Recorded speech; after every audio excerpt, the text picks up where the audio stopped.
మిల్పా అను పేరు పెట్టబడెను. అంతట లాబాను, నీవు నా కుమార్తెలను బాధపెట్టినను, నా కుమార్తెలను గాక ఇతర స్త్రీలను పెండ్లి చేసుకున్నను, చూడుము, మన యొద్ద ఎవరునూ లేరు గదా, నాకును నీకును దేవుడే సాక్షి అని చెప్పెను.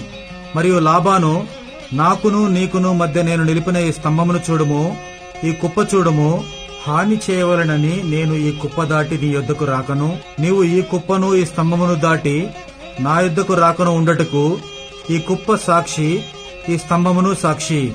అబ్రహాము దేవుడు, నాహోరు దేవుడు, వారి తండ్రి దేవుడు మన మధ్య న్యాయము తీర్చునని చెప్పెను.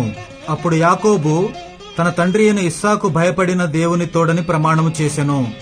యాకోబు ఆ కొండ మీద బలి అర్పించి భోజనము చేయుటకు తన బంధువులను పిలువగా వారు భోజనం చేసి కొండ మీద ఆ రాత్రి వెళ్లబుచ్చిరి.